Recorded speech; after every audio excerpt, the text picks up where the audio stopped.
ce travail de recherche, ce travail d'enquête, d'investigation, de recoupement et tout le reste. Moi, je pense qu'ils ont fait un travail scientifique, c'est vrai. Ils ont eu beaucoup de moyens pour le faire. Mais je pense qu'il y a beaucoup de choses qui doivent encore être faites.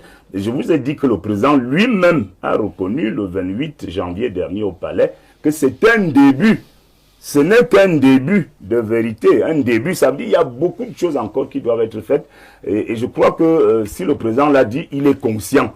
Il est conscient. Et d'ailleurs, ça a été, je pense, c'était la première préoccupation.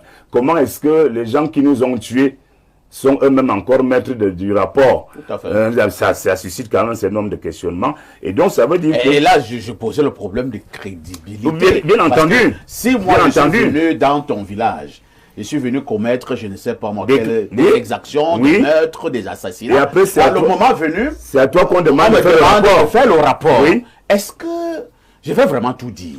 Est-ce que je vais même dire ce qui est vrai? Le seul avantage qu'on a dans cette affaire parfaite, c'est que les archives là, dès qu'elles sont déclassifiées, elles sont à la merci de tout le monde.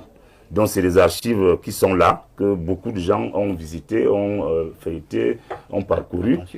Attention, c'est ce que je relevais. Est-ce que tout a été mis dans les archives? Ce n'est qu'à la commission que revenait le privilège de consulter les archives en question. Oui. À la commission.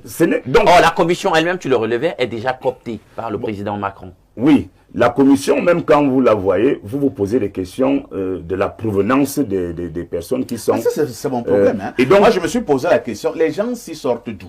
Est-ce que ces gens-là avaient le charisme, avaient la personnalité, la pointe? Toi, tu connais les gens là, Bernard? Non. Je vous avoue que... Bléreux, toi, tu connais les gens là? Bon, connaître, c'est trop dit. Une des jeunes dames dont il a parlé, qui a travaillé au Cameroun sur le terrain.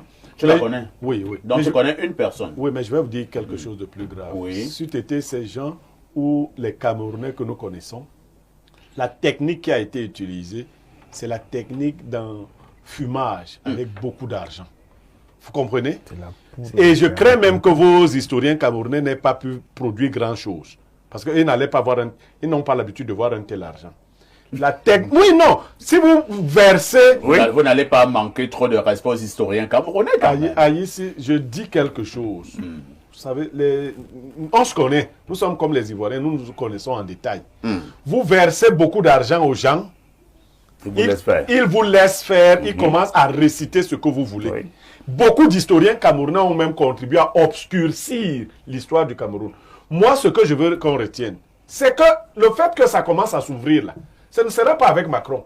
Vous savez, le privilège du président Paul Biya, c'est que lui, même s'il était très jeune, il était là.